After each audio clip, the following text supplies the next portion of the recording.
नमस्कार मित्रों, स्वागत है आपका इस यूट्यूब चैनल पे। खबर की हेडिंग पढ़ते ही दिल पे हार्ट अटैक आने वाला है। 12,782 पदों पर भर्ती का प्रस्ताव किया वापस।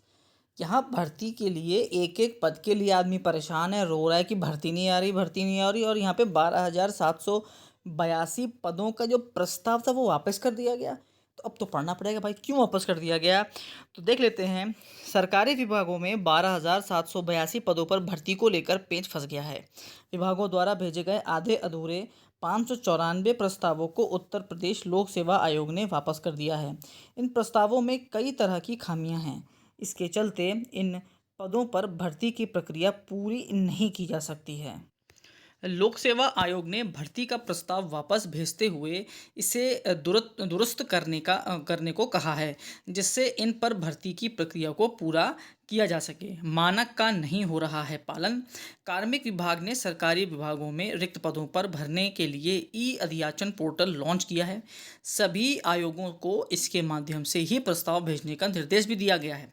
इसके बाद भी विभागों द्वारा इसका पूरी तरह से पालन नहीं किया जा रहा है, जिसके चलते भर्ती प्रक्रिया लटक रही है। लोक सेवा आयोग द्वारा वापस भेजे गए प्रस्तावों में अधिकतर में छोटी मोटी खामियां हैं। कुछ प्रस्तावों में नियमावली का हवाला नहीं दिया गया है, तो कुछ में योग्यता स्पष्ट नहीं है। कुछ प्रस्तावों में यह स्पष्ट नहीं किया गया है कि किस वर्ग के कितने पद हैं। लोक सेवा आयोग ने इन प्रस्तावों को वापस भेजते हुए इसे ठीक कर दोबारा भेजने को कहा है और तय प्रारूप पर देना होगा प्रस्ताव, ये भी कहा गया है। तो लोक सेवा आयोग द्वारा विभागों को भर्ती प्रस्ताव वापस किए जाने के बाद कार्मिक विभाग ने इसको गंभीरता से लिया है। विभागाध्यक्षों को निर्देश दिया गया है कि भर्ती प्रस्ताव आयोगों को भेजने के लिए तय प्रारूप का इस्तेमाल किया जाए। भर्ती प्रस्तावों में ये स्पष्ट किया जाए कि कितने पद किस वर्ग के हैं, इसके लिए योग्यता क्या है, अगर अनुभव की ज़रूरत है तो इसकी भी उल्लेख किया जाए। ये भी बताया जाएगा कि किस नियमावली के तहत पदों पर भर्ती होगी। इसके साथ ही आयोगों को परीक्षा पाठ्यक्रम में भी तय जो समय है उसको भेजा जाना चाहिए, जिससे भर्तियां तय समय पर हो सकें और अभ्यर्थियों को इस तरह की समस्या का सामना ना करना पड़े। अब आप देख सकते हैं कितना ज़्यादा लचर व्यवस्था है हमारे उत्तर प्रदेश के सभी विभागों का।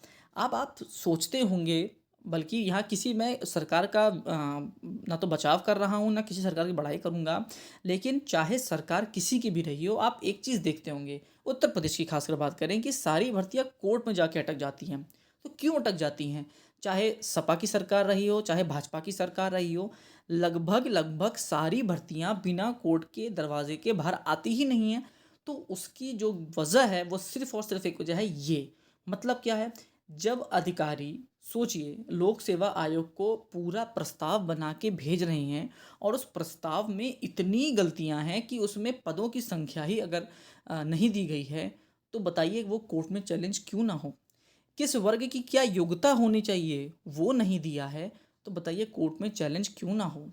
ये भी नहीं अगर बता पा रहे हैं कि इसमें एक्सपीरियंस कितना चाहिए, तो बताइए कोर्ट में मैटर अटके तो अटके क्यों ना अटके। भाई जब इस तरह की गलतियां की जाएंगी, चाहे वर्ग में हो, आरक्षण में हो, पदों में हो, उसकी एलिजिबिलिटी में हो, जब इस तरह की जो कि मुख्य चीज़ें हैं और ये तक नहीं बता रहे हैं कि कौन सी भर्ती किस नियमावली के अंतर्गत हो रही है, तो बताइए कोर्ट में मैटर अटके तो कैसे ना अटके। तो इस तरह के अधिकारियों पर बल्कि कार्रवाई होनी चाहिए। यदि अगर आप इस विभाग के सबसे उच्च अधिकारी बने बैठे हैं, विभागाध्यक्ष हैं, उसके बावजूद आपके द्वारा कोई प्रस्ताव भेजा जा रहा है, आपके मोहर साइन के द्वारा भेजा जा रहा है और इतनी छोटी छोटी गलतियां जो कि बेसिक हैं किसी भी भर्ती के लिए, उनमें ही गड़बड़ निकलेगी, तो किस काम के आप अध्यक्ष बने बैठे हैं, किस काम के आप इतने बड़े अधिकारी हैं। अगर आपका नीचे का बाबू ये काम गलत कर रहा है, आप गलत कर रहे हैं, तो आप इसके लिए तय कीजिए कि कौन गलत है और आप उसको दंड कर दीजिए। और यदि अगर आपके स्तर से गलती है तो फिर आप भी दंड के योग्य हैं, क्योंकि आपकी एक गलती से लाखों अभ्यर्थियों के सालों साल बीत जाते हैं। उसके घर परिवार में जो खुशियों के जो दिए जलने चाहिए, वो नौकरी पाने के बाद भी संशय में बीतते रहते हैं। और कहाँ, यहाँ तक तो कई ऐसी भर्तियां भी हैं कि लोग 10-10 साल नौकरी करने के बाद भी उनकी नौकरी पर संकट आ जाता है। तो इस तरह की चीज़ों से बचना चाहिए, इस तरह के अधिकारियों को खासकर हटाना चाहिए उनके पद से, किसी दूसरे पद में उनको भेजना चाहिए, उनके समकक्ष और किसी और के ऐसे व्यक्ति को योग्य को बिठाइए जो कम से कम प्रस्ताव ढंग से बना सके। सोचिए 12,782 पदों पर भर्ती का प्रस्ताव वापस भेजा गया है। अब इनमें से अगर 2-4-5 हज़ार की भर्ती अभी तक आ चुकी होती तो सोचिए कितने बच्चों के घरों में चिराग जो है वो जग चुका होता। तो इस तरह की जो गलतियां हैं ये सरकार की छवि भी धूमिल करती हैं और लोगों का सरकारी व्यवस्था पर, सरकारी तंत्र पर भी जो उन पर जो भरोसा है वो भी ख़त्म करवाते हैं।